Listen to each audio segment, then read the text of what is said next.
আমার দাদু হাভেলির একটা নোংরা ঘরে অসুস্থ মহিলাদের পাঠাতেন, আর 7 দিন পর তারা সুস্থ হয়ে বেরিয়ে আসতো। দাদু শুধু মহিলাদের চিকিৎসা করতেন। একদিন আমি ওই ঘরের দিকে যাচ্ছিলাম, তখন মা আমাকে ধরে খুব মারে আর বলে, খবরদার, যদি কোনো দিন ওই ঘরের আশেপাশে তোকে দেখি তাহলে তোর পা ভেঙে রেখে দেব। একদিন আমি অসুস্থ ছিলাম। আমার মনে হলো দাদুর ওই নোংরা ঘরটায় গেলে আমি ঠিক হয়ে যাব। কিন্তু যেই আমি ওই ঘরটায় পা রাখলাম, আমার বুক কেঁপে উঠল। আমি অজ্ঞান হয়ে পড়লাম, কারণ ওখানে তো আমার নাম সুমন। আমার বয়স 12 বছর। আমার দাদু গ্রামের একজন ছোট্ট ডাক্তার। আমাদের খুব বড় বাড়ি ছিল, কিন্তু সেখানে এমন একটা ঘর ছিল যেখানে কারুর ঢোকার অনুমতি ছিল না। আমার বয়স তখন কম ছিল, তাই আমার খুব জানতে ইচ্ছে করতো ওই ঘরটায় কি আছে। ওই ঘরটা আমার দাদুর ছিল। সত্যি বলতে সেটা ঠিক ঘর নয়, সেটা একটা হলো যেখানে অনেক বড় বড় গেট ছিল। আমি বাড়ির সব কটা ঘরে ঘুরে বেড়াতাম। আমি 7 ভাইয়ের একমাত্র বোন, তাই সবার খুব আদরের। কিন্তু ওই ঘরে যাওয়া আমার বারণ ছিল। মা বলতো, তুমি ওই ঘরে কখনো যাবে না। ওই ঘরে সব নোংরা জিনিসপত্র রাখা আছে। কিন্তু ওই ঘরে যদি নোংরা জিনিসপত্র রাখা থাকে, তাহলে দাদু মহিলাদের কেন ওই ঘরে নিয়ে যেত? 7 দিন ধরে সেই মহিলারা ওই ঘরেই থাকতো। 7 দিন পর তারা বাইরে আসতো আর নিজেদের বাড়ি ফিরে যেত। তাদের খাবার জল সব ওই ঘরে পৌঁছে দেওয়া হতো। আমি ভাবি, ওই ঘরে যদি কিছুই না থাকে তাহলে মহিলারা ওই ঘরে কি করতে যায়? আমার মা আমাকে বলে, ভয় দেখাতো যে ওই ঘরে গেলে আমার চোট লাগতে পারে। একদিন সকালবেলা আমি একটা মহিলার কান্নার আওয়াজ শুনতে পাই। তারপর দেখি দাদু উঠোনে বসে আছে, আর একজন মহিলা দাদুর পায়ের কাছে বসে বলছে, আপনি আমাকে ওই ঘরে পাঠিয়ে দিন, আপনাকে ভগবানের দিব্যি, আমি খুব কষ্টে আছি, আমার আর কিছু চাই না। আমার দাদু বলে, মা, তুমি ব্যাপারটা বোঝার চেষ্টা করো। তোমাকে আমি ওখানে যেতে বারণ করছি না, শুধু বলছি 1 সপ্তাহ পর যেতে। সে বলে, আমি এখন অনুমতি পেয়েছি, পরের সপ্তাহে আমি অনুমতি নাও পেতে পারি, কারণ আমার বাড়িতে অতিথি আসার কথা আছে। তারা এসে 7 দিন আমার বাড়িতে থাকবে। তাই আপনাকে অনুরোধ করছি, আমাকে এক্ষুনি ওই ঘরটায় যেতে দিন। আমি বাড়ির ভেতরে ছিলাম, কিন্তু আমি সব কথা শুনতে পাচ্ছিলাম। আমি লুকিয়ে লুকিয়ে তাদেরকে দেখছিলাম। তারপর সেই মহিলা খুব জোরে চিল্লাতে থাকে। দাদু বলে, তুমি শান্ত হও, আমি দেখছি যদি ওই ঘরে তোমার জন্য জায়গা করা যায়। ওই ঘরটা পুরো ভর্তি ছিল, অন্য অনেক মহিলারা সেখানে ছিল, তাই এই মহিলার জন্য জায়গা বার করা দাদুর জন্য মুশকিল হবে। আমি ভাবতে থাকি যে ওই ঘরে কি এমন হয় যে এত মহিলা সেখানে যায়। এমন সময় আমার মাথার পেছনে হালকা করে কেউ চাটি মারে। আমি পেছনে ঘুরে দেখি আমার মা বলে, তুই এখানে কি করছিস? তোকে বারণ করেছি না? আমি বললাম, আমি কিছু করছি না। মা আমাকে সব কিছুতে বাধা দিত। আমার দাদারা তো সব জায়গায় যেত, কিন্তু মা আমাকে সব জায়গায় যেতে দিত না। বাচ্চাদের স্বভাব এটাই যে যেই কাজটা তাদের করতে বারণ করা হয় সেই কাজটাই তারা বেশি করে করতে চায়। আমিও জেদ ধরলাম যে ওই ঘরে কি হয় সেটা আমি জেনেই ছাড়বো। একদিন আমার এক বন্ধু আমার বাড়িতে আসে আর বলে, আমি আজ সারাদিন তোর বাড়িতে থাকবো আর তোর সাথে খেলবো। আমি তাকে জিজ্ঞেস করলাম, সে আমার বাড়িতে আসার অনুমতি কি করে পেল? তার মা বাবা তো তাকে কোথাও একা ছাড়ে না। সে বলে তার মা বাড়িতে নেই, তিনি 7 দিনের জন্য বাইরে গেছে চিকিৎসা করাতে, আর তার বাবাও সকালে কাজে বেরিয়ে যায়, তাই সে সুযোগ বুঝে এখানে চলে আসবে। আমি বললাম, তাহলে তোর মা নিশ্চয়ই আমার বাড়িতে এসেছে। সে বলে, আমার মা তোর বাড়িতে কেন আসবে? সে তো শহরের বাইরে গেছে চিকিৎসা করাতে। আমি বললাম, তোকে ওরা মিথ্যে বলেছে। এই গ্রামে যারাই 7 দিনের জন্য বাড়ির বাইরে বেরোয় চিকিৎসা করাতে, তারা সবাই আমার বাড়িতে আসে। আমার দাদু তাদের চিকিৎসা করে। ওই ঘরটা দেখছিস? ওই ঘরে সব মহিলারা 7 দিন ধরে বন্ধ থাকে। তাদের জল খাবার আর বাকি যা জিনিসপত্র লাগে সব ওই ঘরে পৌঁছে দেওয়া হয়। সে বলে, তাহলে আমি এখনই আমার মায়ের সাথে দেখা করতে চাই, আমার তার কথা খুব মনে পড়ছে। আমি বলি, এত সৌভাগ্য আমাদের নয়, ওই ঘরে বাচ্চাদের ঢোকা বারণ। সে বলে, বারণ তো কি হয়েছে, আমরা কি সবাইকে জানিয়ে যাব নাকি? আমি বলি, তা ঠিক, কিন্তু যদি ধরা পড়ে যায় তাহলে খুব খারাপ হবে। সে বলল, কিচ্ছু হবে না, আমাদের তো আর প্রাণে মেরে ফেলা হবে না। আমি আমার মায়ের সাথে দেখা করতে চাই, আর তাকে জিজ্ঞেস করতে চাই তার কি এমন হয়েছে যার জন্য তাকে 7 দিনের জন্য বাড়ি ছেড়ে চলে যেতে হয়। ছোট ছোট ভাই বোনেদের আমার হাতে ছেড়ে দিয়ে সে কেন এখানে এসেছে? তুই আমাকে সাহায্য কর, আমি সারাদিন খেটে খেটে ক্লান্ত হয়ে গেছি। বন্ধুর কথা রাখতে আমি ওই ঘরের দিকে গেলাম আর সিঁড়ি দিয়ে উঠে ভেতরে ঢোকার চেষ্টা করলাম। আমার বন্ধু সিঁড়িটা ধরে নিচে দাঁড়িয়েছিল আর আমি সেই সিঁড়ি দিয়ে উঠছিলাম। ওপরে ওঠে যেই আমি ঘরের ভেতরে উঁকি মারতে যাচ্ছিলাম, অমনি আমার একটা চিৎকারের শব্দ পেলাম। চিৎকারটা আমার মায়ের। মা আমার বন্ধুকে খুব বকতে শুরু করে আর তাকে মারেও। মা সিঁড়িটা ধরে নাড়াতে থাকে আর আমাকে বলে, এক্ষুনি নিচে নেমে আয়। আমি পড়ে যাবার ভয়ে সঙ্গে সঙ্গে নিচে নেমে এলাম। আমি বুঝতে পারছিলাম এবার আমি খুব মার খাবো, আর সেটাই হলো। মা আমাকে আর আমার বন্ধুকে খুব মারে, আর মারতে মারতে বলে, তোদের কি এমন দরকার পড়েছিল এই ঘরে যে তোরা উকি মারছিলিস? কেন করেছিলিস এসব? মা আমার বন্ধুটাকে বাড়ি থেকে বার করে দিল। বাবা বাড়ি আসার পর মা বাবাকে সব কথা বলে দিল, আর বাবাও আমাকে বকা দিল। এমনটা আগে কখনো হয়নি। মা কখনোই আমার নামে বাবার কাছে নালিশ করতো। বাবা বলতো, আমার মেয়েকে কিছু বলবে না, ওর 7 খুন মাপ, ওর যা ইচ্ছে তাই করবে। কিন্তু আজ বাবাও আমাকে খুব বকে, বড় বড় চোখ করে বলে, সুমন, তুমি আর কোনো দিন ওই ঘরের দিকে যাবে না। যদি যাও তাহলে আমার থেকে খারাপ আর কেউ হবে না। যত মা বাবা আমাকে বারণ করেছিল তত আমার জেদ বাড়ছিল। একদিন আমি ওই ঘর থেকে চিৎকারের শব্দ শুনতে পাই। একজন মহিলা চিৎকার করে বলছিল, আমাকে এক্ষুনি বাইরে যেতে দিন, আমি ঘরে আর থাকতে পারছি না। আর দাদু চিৎকার করে বলছিল, মা, তোমাকে এই কাজটা করতেই হবে, তোমার জন্য আমি আরও 4 জনকে এখানে আসতে দিইনি। এখন এখান থেকে বেরোনো মুশকিল, এখানে অনেক কষ্টে জায়গা পাওয়া যায়, এখন তুমি নিজের মতো পাল্টাতে পারো না। সেই মহিলাটি কাঁদতে শুরু করে। আমি ভাবি যে ওই ঘরে এসব কি হচ্ছে। একদিন রাতে আমি ঘুমোতে ঘুমোতে হঠাৎ উঠে চিল্লাতে থাকি। আমার চিৎকার শুনে মা বাবা আমার ঘরে আসে। আমি মাকে জড়িয়ে ধরে কাঁদতে থাকি। বাবা জিজ্ঞেস করে, ওর কি হয়েছে? মা বলে, সারাদিন ওই ঘরের আশেপাশে ঘুরতে থাকে, উকি মেরে ভেতরে কিছু দেখে ফেলেনি তো। মা বাবা দুজনের চোখে আমি ভয় দেখতে পাই। বাবা বলে, এমনটা হলে সেটা খুব খারাপ হবে, ও সারা জীবন ভয় ভয় থাকবে। আমি তখন ঘুমাচ্ছিলাম না, তাই ওদের সব কথা শুনতে পাচ্ছিলাম।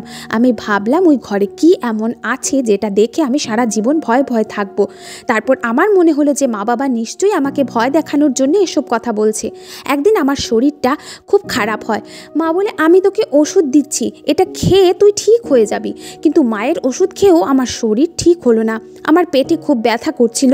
মা নিজের কাজে ব্যস্ত ছিল, বাড়িতে আর কেউ ছিল না। আমার মনে হলো সব মহিলারা ওই ঘরটায় গিয়ে ঠিক হয়ে যায়। বলা হয় যে ওই ঘরটায় গেলে জীবনের সব থেকে বড় সমস্যা দূর হয়ে যায়, আমাদের 45 বছরের রোগ সেরে যায়। তো আমার তো শুধু পেটে ব্যথা হয়েছিল, আমি যদি 1 ঘন্টা ওই ঘরে থাকি তাহলে আমি নিশ্চয়ই ঠিক হয়ে যাব। আমি একটা ভালো বাহানা পেয়েছিলাম, কেউ যদি জিজ্ঞেস করে তাহলে আমি বলে দেব যে আমার শরীর খারাপ ছিল তাই আমি ওই ঘরে গিয়েছিলাম। ওই ঘরে ঢোকার বেশ সহজ ছিল, কারণ ঘরের দরজার ওপরে এতটা জায়গা ছিল যেটা দিয়ে আমি সহজেই ভেতরে ঢুকতে পারি। শুধু সমস্যা এটাই ছিল যে ওখানে ঢোকার আগে কেউ না কেউ আমাকে দেখে ফেলতো আর আমার সব প্ল্যান ভেস্তে যেত। কিন্তু আজ আমার মনে হচ্ছে মাঠ পুরো ফাঁকা, আজ আমাকে কেউ বাধা দেবার নেই। বাবা বাড়িতে ছিল না, দাদুও বাড়িতে ছিল না, বাড়ির বেশিরভাগ কাজের লোকেরা ছুটিতে ছিল, দুপুরবেলা ছিল। মা নিজের কাজ শেষ করে একটু ঘুমোতে গেছিল। আমার কাছে এটাই সুবর্ণ সুযোগ ওই ঘরের ভেতরে ঢোকার। আমি সিঁড়িটাকে গেটের কাছে রেখে সেটা দিয়ে উঠে সহজেই দরজার ওপারে চলে গেলাম। আমি এখন ঘরের ভেতরে দাঁড়িয়ে আছি। দরজার সামনে কিছু পর্দা ছিল। আমি যখন সেই পর্দাটা সরালাম তখন ভেতরটা খুব অন্ধকার দেখলাম। এখন দিনের বেলা। আমার মনে হলো এই ঘরে আমি ছাড়াও আরও কেউ আছে। আমি আশেপাশে দেখতে লাগলাম কোথায় লাইট আছে, ঘরটা খুব বড় ছিল। বাড়ির অন্য ঘরগুলোর সাথে তুলনা করলে এই ঘরটা থেকে আরও 10টা ঘর বানানো যাবে। এটাকে ঠিক ঘর বলা চলে না, এটা একটা বড় হলের মতন। একটা খুব খারাপ গন্ধ আসছিল। আমি নাক চাপা দিয়ে চলছিলাম। আমি লাইটের সুইচ খুঁজছিলাম আর শেষমেশ আমি সেটা খুঁজে পেলাম। 3-4টে সুইচ অন করার পর পুরো ঘরটা আলোকিত হয়ে গেল। আমার মনে আছে ওই ঘরটায় গম রাখা হতো, কিন্তু এখনও কি সেইগুলো সরানো হয়নি যে এত বিচ্ছিরি গন্ধ আসছে। যেই আমি লাইট অন করলাম অমনি আমার হাত পা কেঁপে উঠল, কারণ যেই দৃশ্যটা আমি দেখলাম সেটা কোনো 12 বছরের বাচ্চার কাছে একটা ভয়ঙ্কর দৃশ্য। ওই ঘরে কিছু জানোয়ার লাইন দিয়ে পড়েছিল, 7-8টা একদিকে আর বাকিরা অন্যদিকে। কিন্তু এই জানোয়ারগুলোর মুখটা মেয়েদের মতন ছিল আর শরীরটা গরুর মতন। আমি ভয় পেয়ে চিৎকার করতে লাগলাম। ওরা সব একসাথে বলতে লাগলো, ভয় পেও না, কিচ্ছু হবে না, তুমি এত ভয় পাচ্ছ কেন? আমি ওখানেই অজ্ঞান হয়ে গেলাম। যখন আমার জ্ঞান আসে তখন আমি আমার ঘরে শুয়েছিলাম। আমার মা আমার মাথার কাছে বসে কাঁদছিল আর বাবার সাথে ঝগড়া করছিল। বলছিল, কেন তোমার বাবা এসব কাজ করে? এখন আর সেই দিনকাল নেই, সেই দিনকাল পেরিয়ে গেছে। আজকাল এসব কেউ করে নাকি? বাড়িতে এসব জিনিস রাখলে তো বাচ্চাদের মন ওই দিকে চলে যাবেই। বাচ্চাদের তো এটাই স্বভাব, যেটা ওদেরকে করতে বারণ করা হবে ওরা সেটাই করবে। ওর কি দোষ? দেখো কি রকম ভয় পেয়ে গেছে আমার মেয়েটা। যদি ভয় ওর হার্ট ফেল হয়ে যেত তখন কি হতো? ওখানেই মরে পড়ে থাকতো। ডাক্তারের কাছে নিয়ে যাওয়ার আগেই ও মরে যেত। তোমার বাবাকে বারণ করো বাড়িতে এসব করতে। এইসব পুরনো পদ্ধতি ছাড়তে বলো। আজকালকার দিনে কেউ এসব করে না। যদি আমার মেয়ের কিছু হয়ে যেত তাহলে আমি কাউকে ক্ষমা করতাম না। আমরা সবাই ওকে বলেছিলাম যে ওই ঘরটায় কিছু নেই, শুধু গম রাখা আছে, কিন্তু ও তো এই বাড়িতেই থাকে। বাবা বলে ও এখন অতটাও ছোট নেই, 3 বছর পর ওর 18 বছর বয়স হয়ে যাবে। মা বলে আমার মেয়ের জীবন আমার কাছে সব থেকে বেশি দামি। আমি আর বাড়িতে এসব কাজ করতে দেব না, বন্ধ করো এসব। বাবার এই বয়সে এইসব করার কোনো দরকার নেই। কাল যদি কারোর কিছু হয়ে যায় তাহলে তার দায় আমাদের উপর এসে পড়বে। আমি ভয় ভয় উঠে বসলাম আর বলতে লাগলাম, আমি ওই ঘরে গরু দেখেছি, কিন্তু তাদের মুখটা মহিলাদের মতন ছিল। এসব কি হচ্ছে মা? আমি চিল্লাতে শুরু করলাম। মা আবার কাঁদতে শুরু করলো। বাবাও খুব চিন্তায় পড়ে গেল। 1 সপ্তাহ আমি এইভাবেই ভয় ভয় কাটাই। আমার জ্বর আসে আর আমার শরীর খুব খারাপ হয়ে যায়, এমনকি আমাকে হাসপাতালে ভর্তি করতে হয়। আমার মা বাবা আমার খুব যত্ন করে। 3 দিন হাসপাতালে থাকার পর আমি একটু সুস্থ হলাম। তারপর আমাকে বাড়ি নিয়ে আসা হলো। একদিন আমার মা বাবা আর দাদু আমার ঘরে এসে বলে, তুমি ওই ঘরে যা দেখেছিলে সেই ব্যাপারে তোমাকে সব বলতে এসেছি। আমরা তোমাকে ওই ঘরে এই জন্য যেতে বারণ করতাম কারণ আমরা জানতাম তুমি এসব দেখে ভয় পেয়ে যাবে, আর সেটাই হলো। আমি দাদুকে জিজ্ঞেস করলাম, ঘরে ওইগুলো কি ছিল? আমাকে সব খুলে বলুন, না হলে আমি পাগল হয়ে যাব। দাদু বলে, এটা একটা খুব পুরনো পদ্ধতি। তুমি যেটা দেখেছো সেটা এক ধরনের চিকিৎসা করার পদ্ধতি। ওই ঘরে কোনো গরু ছিল না, সবাই মহিলা। এই ধরনের চিকিৎসায় এমন একজন রোগীকে যার অনেক পুরনো কোনো রোগ আছে, যে অনেক বছর ধরে তার চিকিৎসা করাচ্ছে কিন্তু ঠিক হচ্ছে না, তাকে একটা পশুর চামড়া গায়ে জড়িয়ে 7 দিন একটা ঘরে পড়ে থাকতে হয়। এই কাজটা একেবারেই সহজ নয়। 7 দিন ধরে একটা পশুর চামড়া নিজের গায়ে লাগিয়ে রাখা। ওই চামড়া থেকে খুব খারাপ গন্ধ আসে, যেটা তাকে সহ্য করতে হয়। তাকে খাবারও খুব কম দেয়া হয়। এটা করা কঠিন। আজকাল লোকেরা এইসব খুব একটা করে না, আগেকার দিনের লোকেরা করত। কিন্তু কেউ যদি একবার ওই 7টা দিন পার করে ফেলতে পারে তাহলে ধরে নাও তার পুনর্জন্ম হয়, তার সমস্ত রোগ সেরে যায়। তাই আমি রুগীদের দিয়ে এটা করাই। এটা আমার শেখা একটা খুব পুরনো পদ্ধতি, এতে লাভ অনেক হয়। যখন কোনো মানুষ গলা অবধি জানোয়ারের চামড়া পরে বসে থাকে তখন সে সত্যিই খুব অদ্ভুত দেখায়। তাই তোমাকে ওই ঘরে কেউ যেতে দিত না। বাচ্চাদের এই দৃশ্যটা দেখা ঠিক নয়। তুমি আমাদের পরিবারের শেষ বাচ্চা, কিন্তু তুমি এখন বড় হয়ে গেছো। আমরা ভেবেছিলাম তোমাকে একবার বোঝালেই তুমি বুঝবে, কিন্তু তুমি তো সবাইকে লুকিয়ে সেই ঘরে ঢুকে পড়লে। আমি এসব শুনে অবাক হয়ে গেলাম আর ভাবতে লাগলাম, সত্যি কি এই পদ্ধতিতে কাজ হয়? দাদু বলে, হ্যাঁ, খুব ভালো কাজ হয়, কিন্তু এটা করা একেবারেই সহজ নয়। মেয়েদের পক্ষে তো এটা আরোই কঠিন। এই চিকিৎসাটা আগে শুধু ছেলেদের উপর করা হতো, কারণ মেয়েদের পক্ষে 7 দিন ওইভাবে বসে থাকা খুব কঠিন। কিন্তু আমি মেয়েদেরকে দিয়েও এটা করাই। চিকিৎসা তো সবার জন্য প্রযোজ্য, তাহলে মেয়েরা কেন করবে না? আমি যখন জানতে পারলাম এটা একটা চিকিৎসার পদ্ধতি, তখন আমার মন থেকে সব ভয় দূর হয়ে গেল। আমি একেবারে নর্মাল হয়ে গেলাম। কিন্তু আমার মা বাবা দাদুকে বলে, আপনি আর এসব করবেন না। আমি সবাইকে বললাম যে আমি এখন একেবারে ঠিক হয়ে গেছি, তাই দাদুকে এই কাজটা করতে দেয়া হোক। এতে যদি লোকের লাভ হয় তাহলে এটা বন্ধ করা উচিত নয়। অনেকে বছরের পর বছর শরীরে রোগ নিয়ে বেঁচে থাকে। তারা চিকিৎসা করায়, ওষুধ খায়, কিন্তু তাদের রোগ সারে না। তারা যদি এই পদ্ধতিতে সুস্থ হয়ে ওঠে তাহলে এটা বন্ধ করা একেবারেই উচিত নয়। কিন্তু বাবা বলে যে এই বাড়িতে আর এই সব করা চলবে না। কাল যদি কোনো আত্মীয় বা কোনো অতিথির বাচ্চারা এই বাড়িতে আসে, তাদেরকে আমরা কি করে আটকে রাখবো? এমনিতেই গ্রামের লোকেরা দাদুর নামে খারাপ কথা বলে। তারা বলে এই চিকিৎসা মেয়েদের জন্য নয়। আপনি মেয়েদেরকে দিয়ে এসব কেন করান? এর জন্য আমাদের কোনো দিন অনেক বড় সমস্যায় পড়তে হতে পারে। আর এই গ্রামের লোকজনেরা ভালো নয়, কিছু হলেই তারা মারপিট করতে নেমে পড়ে। তাই দাদু আমাদের কথা বুঝতে পারে, এসব করা বন্ধ করে দেয়। কিন্তু দাদু আমাকে এই চিকিৎসা পদ্ধতির ব্যাপারে সব কথা বলে। কিভাবে রোগীদের 7 দিন ঘরে শুইয়ে রাখতে হয়, তাদেরকে কি খাবার দিতে হয়, কতটা জল দিতে হয়, কিভাবে এর ফলাফল পাওয়া যায়, সব আমাকে বলে। আমার দাদু আমাকে সব তথ্য দিয়ে যায়। আমি মেডিকেলের ছাত্র হয়ে উঠি আর পাশ করে আমি ডাক্তার হই। দাদু আজ এই পৃথিবীতে নেই, কিন্তু ওনার বলে যাওয়া সব কথা আমি আমার ডায়েরিতে নোট করে রেখেছি। আমি এই পদ্ধতিটা করার জন্য একটা খুব ভালো ঘর খুঁজে বার করি। সেই ঘরটা আমি পরিষ্কার করে তাতে অনেকগুলো টাইল লাগিয়ে ছোট ছোট ঘর তৈরি করি। আর আমি দাদুর এই চিকিৎসা আবার নতুন করে শুরু করি।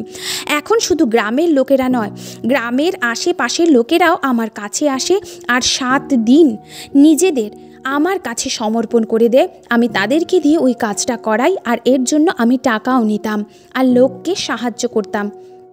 কারোর যদি টাকা দেওয়ার ক্ষমতা না থাকতো, তার কাছে আমি টাকা নিতাম না।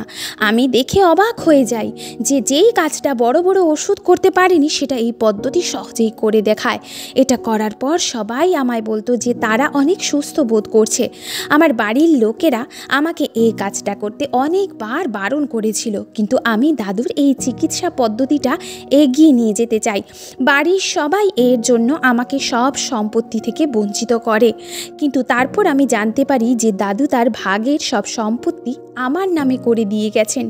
তার আরও 7 জন নাতি ছিল, কিন্তু তিনি হয়তো বুঝতে পেরেছিলেন যে আমি বড় হয়ে এই কাজটা করব। তাই সব আমার নামে করে দিয়ে যান। সেই টাকা দিয়ে আমি এই কাজটা আবার শুরু করি, আর এতে লোকের অনেক উপকার হয়। অনেকে এখনও এই পদ্ধতিকে খারাপ ভাবে, এটা নিয়ে খারাপ কথা বলে, কিন্তু দিনকাল পাল্টেছে। এখন আইনও আমাকে আটকাতে পারবে না, কারণ এটা করা কোনো অপরাধ নয়। এর থেকে অনেক ভয়ঙ্কর চিকিৎসা পদ্ধতি আছে। এটা তো কিছুই নয়, কিন্তু মজার ব্যাপার এটাই যে যেই জিনিসটা দেখে আমি একদিন এত ভয় পেয়ে গেছিলাম যে 7-8 দিন ধরে বিছানায় পড়েছিলাম, আজ সেটাই আমার রোজগারের রাস্তা হয়ে উঠেছে। আর এটা আমাকে অনেক শান্তি দেয়। যদি ভিডিওটি ভালো লাগে অবশ্যই সাবস্ক্রাইব, লাইক, কমেন্ট, শেয়ার করবেন।